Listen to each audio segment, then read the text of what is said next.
ஆச்சி மசாலா. எந்த சமையலும் ருசி தேடும் ரகசியம். 20 ரூபாய்.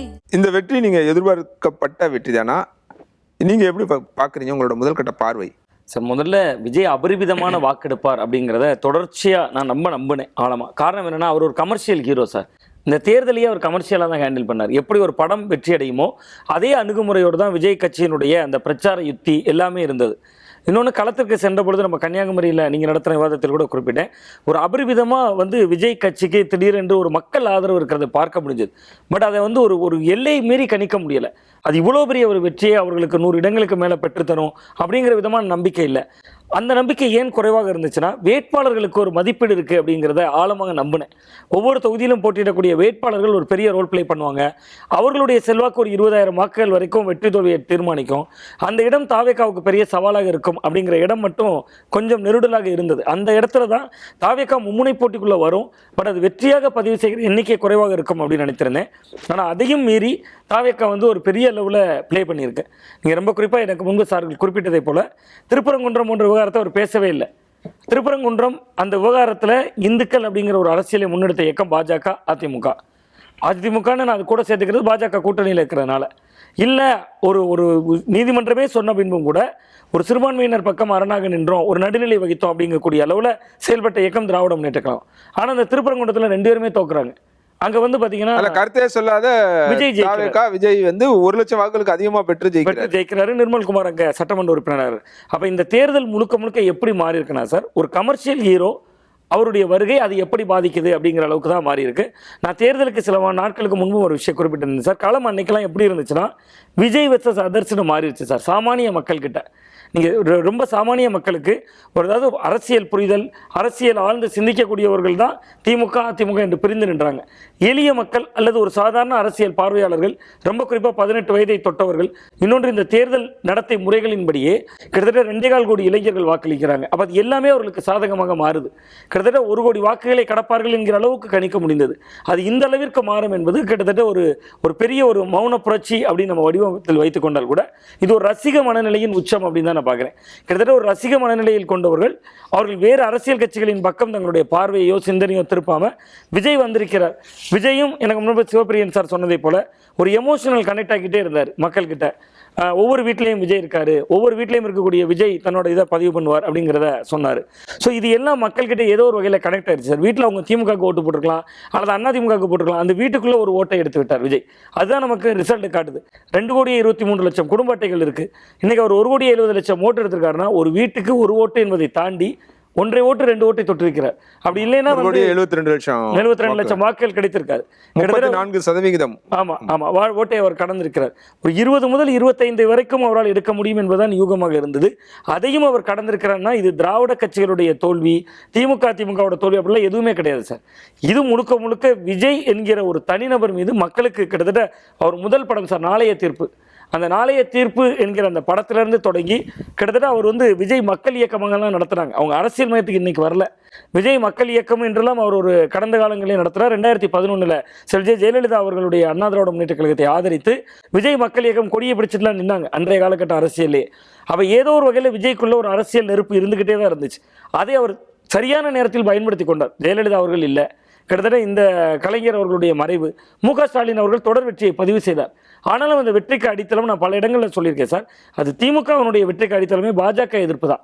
எப்போ விஜய் களத்துக்குள்ளே வந்துட்டாரோ அப்போ பாஜக எதிர்ப்பும் நீர்த்து போயிருச்சு.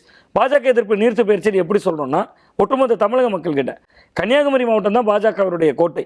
4 தொகுதிகள் அங்கே 3வது இடம் வந்திருக்காங்க. 4 தொகுதிகள் அங்கே மட்டும்தான் போட்டிடுறாங்க. 3வது இடம் வந்திருக்காங்க. கன்னியாகுமரி தொகுதியில் இப்போ நீங்கள் சொல்கிறபடி பார்த்தீங்கன்னா கன்னியாகுமரி தொகுதியில் தாவேகா உள்ள வரவே இல்லையே. ஆமாம், கன்னியாகுமரி மாவட்டம் ஃபுல்லாகவே 2ஆம் இடம் வந்திருக்காங்க.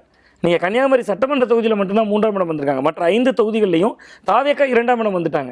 அவங்க பாஜக ரோல் பிளே 2ஆம் இடம் வந்தாங்க, 3ஆம் இடம் வந்தாங்கன்றது. இப்போ நீங்கள் இதுக்கு முன்னால் நம்ம நிறைய விவாதங்களை பேசும்போது கூட மீனவர்கள் வாக்குகள் பெருவாரியாக அவங்களுக்கு போக வாய்ப்பு இருக்குது அப்படின்னு நம்ம பார்த்தோம். அப்படி இருந்ததுன்னா அங்கே இப்போ எல்லா இடத்துலையும் பரவலாக தமிழ்நாடு முழுவதும் நிறைய இடங்களில் வெற்றி வாங்கியிருக்காரு. வெற்றி 108 இடங்களில் ஜெயிச்சிருக்காரு அப்படின்போது கன்னியாகுமரி மாவட்டத்தில் ஒரு இடங்கள் கூட வெற்றி கிடைக்கலையே, அது என்ன காரணம்? ஆமாம் சார், அதுதான் சொல்கிறேன். அது பாஜக அரசியலை அழிச்சிருக்கல, ஏதோ ஒரு பிளே பண்ணியிருக்கு. நீங்கள் தாவேக்கா என்ன ப்ளே பண்ணியிருக்காங்கன்னா கன்னியாகுமரி போன்ற மாவட்டத்தில் கிட்டத்தட்ட பாஜகவினுடைய கோட்டை சார் கன்னியாகுமரி. பாஜக வாக்குகளை பூரா இவர் எடுத்துட்டார். பாஜக வாக்குகளையும் எடுத்துட்டார், சிறுபான்மையினர் வாக்கையும் எடுத்துட்டார். நீங்க சிறுபான்மையினர் ஓட்டு எடுத்துட்டாங்க. கடந்த முறை கிள்ளியூர் சட்டமன்ற தொகுதியில் ராஜேஷ்குமார் 55,000 வாக்குகள் வித்தியாசத்தில் ஜெயிக்கிறார். இந்த தேர்தலில் கிள்ளியூர் சட்டமன்ற தொகுதியில் வெறும் 1300 ஓட்டில் ஜெயிக்கிறார். அதாவது சிறுபான்மை பெரும்பான்மை 2 கோட்டையை உடைச்சு விட்டு நீங்கள் இந்த தாவேக்கா வந்திருக்கிறதுல சில மாற்றங்கள், நல்ல மாற்றங்கள் நடந்திருக்குன்னு நான் பார்க்குறேன். நீங்கள் ஒரு வகையில் அது ரசிக மனநிலையான வாக்காக இருந்தாலும் ஜாதிய எல்லை மத எல்லை 2ஐயும் உடைச்சிருக்கு. தேர்தலில் பெரிய ரோல் பிளே பண்ண பணம், அந்த பணத்தை வாங்கிட்டு 2 கட்சிகள்லேருந்தும் பணம் வாங்கியிருக்காங்க. 2 கட்சியிலையும் பணம் வாங்கினவங்க பெரும்பாலும் தாவேக்காக்கு போட்டிருக்காங்க. இதை இன்னும் கொஞ்சம் நுணுக்கமாக அணுகுனா நாளைய தீர்ப்பு தொடங்கி விஜயனுடைய படத்தை ஒட்டுமொத்தமாக தேட்டரில் பார்த்துக்க எவ்வளோ கட்டணம் செலவு பண்ணியிருப்பாங்களோ அந்த பணத்தை திமுக கொடுத்துருச்சு. அவங்க ஓட்டை விஜய்க்கு போட்டுட்டாங்க. அப்படியான நான் ஒரு நகைச்சுவையாக இது சொன்னாலும் கூட அதுதான் கலை யதார்த்தமாக நான் பார்க்குறேன். நீங்கள் 2 கட்சிகளும் பணம் கொடுத்ததே விஜய்க்கு ப்ளஸ்ஸாக மாறுது சார். 2 கட்சிகளும் பணம் கொடுக்குறப்ப ஒரு கட்சி 2000 கொடுக்குது, ஒரு கட்சி 2000 கொடுக்குறாங்கன்னா 2ஐயும் வாங்குற ஒரு சாமானிய வாக்காளன் பொருத்தி பார்க்குறான். ஒரு கட்சி ஒன்றுமே நமக்கு தரல, நாம் தமிழரும் தரல. பட் அது வந்து ஒரு கவர்ச்சி பிம்பம் இல்லை. சீமான் வந்து ஒரு எழுச்சி பிம்பம், அவ்வளோதான். அவர் வந்து கருத்தியலாக பேசுகிறார். விஜய்கிட்ட கருத்தியலே இல்லை. அவர் ஒரு படத்தில் சொல்லுவார் சார், உசுப்பேத்திரவண்ட உம்முனும் கடுப்பேத்திரவண்ட கம்முன்னு இருந்தால் வாழ்க்கை ஜம்முன்னு இருக்கும். அதை அப்படியே அரசியலுக்கு பொருத்தி இருக்கிறார். பாஜக எதிர்ப்பாக பேசலை, திமுகவை மட்டும் விமர்சிக்கிறார். ஏன்னா தமிழ்நாட்டில் திமுக ஆட்சியில் இருக்குது. அப்போ அங்கே திமுகவை எதிர்த்து பேசுகிறாலும் திமுக யாரை கொள்கை தலைவர்களாக சொல்லுதோ பெரியாரை இவரும் எடுத்துக்கிறார் கொள்கை தலைவர். இந்த உலகத்திலே கொள்கை தலைவர் கிட்டத்தட்ட திமுக சித்தாந்தத்தை தானே முழுக்க ஃபாலோ பண்ண. ஆமாம் அதை அப்படியே எடுத்துக்கிறார். ஆனால் அந்த திமுகவை எதிர்க்கிறார். அப்போ உங்களுக்கு அவர், நான் தொடர்ந்து சொல்கிறேன் சார், திமுக ஓட்டை ஒரு கடுமையாக குமரி மாவட்டத்தில் சேதப்படுத்துகிறார், தென் மாவட்டங்களில் சேதப்படுத்த. அதான் உங்களுக்கு அந்த ரிசல்ட்டில் பார்த்தோம் சார். ராதாபுரத்தில் தாவேக்கா ஜெயிச்சிருக்கு, மீனவர்கள் ஓட்டு ஃபுல்லாக ஒன் சைடாக போயிருக்கு. இன்னொன்று சார், ஜாதிய கோட்டை கடந்திருக்கு தாவேக்கா. நீங்கள் நாங்குநேரி போன்ற தொகுதிகள் ஒரு உதாரணத்துக்கு எடுத்துக்கிட்டிங்கன்னா அமமுக வேட்பாளர் தோல்வி அடைகிறார், 35,000 ஓட்டில் சுருங்கி போகிறார். அந்த தொகுதியில் கடந்த தேர்தல் ஹிஸ்டரி எடுத்தோன்னா ஃபார்வர்ட் பிளாக் நின்னா கூட கண்ணை மூடிட்டு 20,000 ஓட்டு போடுவாங்க. இங்கே சசிகலாவோட ரோலே இல்லை பாருங்கள் சவுத்தில். நீங்கள் கடந்த காலங்களில் சசிகலா அவர்களோட ப்ளே பயங்கரமாக இருக்கும். சசிகலாவால் அதிமுக தோக்குன்னு சொன்னாங்க. அது 1-2 தொகுதிகளில் நடந்திருக்கு. இல்லை மதுரையில் இப்போ சவுத்தில் நிறைய இடங்கள்ல அவங்களோட ஃபேக்டர் இருக்கா இல்லையா? அது ஒரு 7,000-8,000 சுருங்கிருச்சுல சார். தாவேக்கா என்பது 40,000-50,000 போயிட்டாங்கல்ல. அப்போ உங்களுக்கு அவங்களுடைய ஓட்டை சேர்த்துருந்தாலும் கூட அதிமுகவில் வெல்ல முடியாதுங்கிற ஃபேக்ட் அதுக்குள்ளே வந்துருச்சு. ஸோ அப்போ அந்த அடிப்படையில் பார்த்தோன்னா இது 3 எல்லைக்கோடுகளை விஜய் அரசியல் கடந்திருக்கு. ஒன்று ஜாதி அரசியல், ஒன்று மத அரசியல், இன்னொன்று பணம் கொடுத்தா ஓட்டு போட்டுருவாங்க அப்படிங்கக்கூடிய இதையும் உடைச்சிருக்கு. பட் இதெல்லாம் விட அபாயகரமானது என்னன்னா, விஜய்க்கு கொடுத்திருக்கிற கிரீடம் என்பது ராஜ கிரீடம் இல்லை, முள் கிரீடம். அது வந்து அவருக்கு அந்த பொறுப்பு இனிமேல் இருக்கணும். அதுதான் அதில் ரொம்ப முக்கியமான ஒரு புள்ளியாக பார்க்குறேன். அவருடைய வெற்றிக்கு அடித்தளமிட்டது இந்த ரசிக மனநிலையாக இருந்தாலும் அதை அவங்க ஒரு நல்ல வகையில் சந்தைப்படுத்தினாங்க சார். மக்கள்கிட்ட கொண்டு போகிறதுல எங்கள் கன்னியாகுமரிக்கு வந்திருந்தப்போ பார்த்தீங்கன்னா காரைக்குடிக்கு வணக்கம் சொன்னார். வணக்கம் காரைக்குடி, நான் இங்கே காரைக்குடியில் பேச நேரம்ல வணக்கம் காரைக்குடிங்க, அந்த பிரபு ஜெயிக்கிறார். அப்போ நீங்கள் ஏதோ ஒரு வகையில் அந்த ஜென்சி தலைமுறைக்கிட்ட திமுக நிறைய செஞ்சுருக்காங்க சார். பட் உங்கள் தாவேக்கா வந்து செய்தார்கள் என்பதை விட ஒரு ரசிக மனநிலை, ஒரு பிம்பம், அந்த வாக்கரசியல் அது எடுபட்டிருக்கு. நான் கடந்த காலங்களில் கூட குறிப்பிட்டேன் சார், 1 கோடி ஓட்டை தாண்டுவார் என்பதை தாண்டி விழுகிற 5 வாக்குகளில் 1 வாக்கு விஜய்க்கு போகும் அப்படிங்கிறத கூட குறிப்பிட்டிருந்தேன். சொல்லுகிற பொழுது என்னென்னா நம்ம ஒரு விமர்சன பார்வையோடு பார்த்தாங்கன்னா 5 ஓட்டில் 1 ஓட்டு எப்படி போகணும். இந்த தோல்விக்கு மிக முக்கியமாக திமுக தோல்விக்கு காரணம் என்னென்னா சார், தாவேக்கா வேட்பாளர்கள் இவ்வளோ ப்ளே பண்ணுவாங்கங்கிறத களத்தில் இருந்த திமுக வேட்பாளர்களோ அதிமுக வேட்பாளர்களோ ஒரு நிமிடம் கூட யோசிக்கலை. இல்லை அது தாவேக்கா வேட்பாளர்களுக்கான வாக்கா இல்லை விஜய்க்கான வாக்கா? அது விஜய்க்கான வாக்கு தான். பட் விஜயை அவங்க அண்டர் எஸ்டிமேட் பண்ணிட்டாங்க. உள்ளூரில் ஒரு வேட்பாளர், அவரை பார்க்குறாங்க, அவர் கூட ஒரு பெரிய கூட்டம் வர மாட்டுது, அவர் பாட்டுக்கு போகிறாரு, பிரச்சாரம் பண்ணுறாரு, வர்றாரு, பேப்பர்களில் விளம்பரம் வர மாட்டுது, நாளிதழ்களில் பெரிய அளவில் அவருக்கு ஆதரவு கூட்டம் இருக்குது. அது இது மற்ற அதிமுக என்ன செய்வாங்கன்னா சார், தேர்தல் தேதி அறிவித்ததுலேருந்து அந்த தொகுதிக்குள்ளே கிட்டத்தட்ட ஒரு 200-300 சமுதாய கோயில்களுக்கு போவாங்க. அந்த சமுதாய கோயில் தலைவர்களுக்கு பொன்னாடை போத்துவாங்க, ஆதரவு திரட்டுவாங்க, மத ஆலயங்களுக்கு போவாங்க, தேவாலயத்துக்கு போவாங்க, அங்கே போய் பிஷப்பை பார்ப்பாங்க, பங்கு தந்தைகளை பார்ப்பாங்க, ஆயரை பார்ப்பாங்க, எல்லாமே நடக்கும். இது எல்லாம் சேர்ந்ததான் அரசியல். இது எதுவுமே செய்யலை தாவேக்கா. களத்தில் இருந்தவங்க போய் ஒரு கோயிலில் போய் சமுதாய தலைவர்களை பார்ப்போம், ஒரு பிரச்சாரமும் இல்லை. அப்போ இதனால இவங்க என்ன பண்ணிட்டாங்கன்னா, களத்தில் இருந்த அதிமுக வேட்பாளர்கள் நம்ம அணுகுமுறை வேற ஒன்றா இருக்குது, இவங்க வேற ஏதோ ஒன்று பண்ணிட்டு இருக்காங்க, இது நமக்கு போட்டியே இருக்காது அப்படிங்கிற மைண்டில் தான் இருந்தாங்க. அதிமுக விமர்சித்தாங்க, திமுக விமர்சித்தாங்க. நடுவில் யாரையும் விமர்சிக்கலை, எந்த கொள்கையும் பேசலை.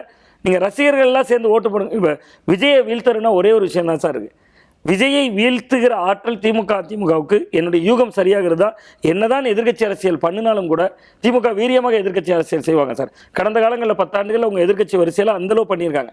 பட் விஜய் போன்ற ஒரு பிம்பத்தை வீழ்த்தருன்னா, நான் சொல்வது நகைச்சுவையாக இருந்தாலும் கூட அஜித் போன்ற ஒரு பிம்பத்தால் முடியும். ஏன்னா மக்கள் மன்றத்தில் அவர்கள் தான் கவனிக்கப்படுவாங்க.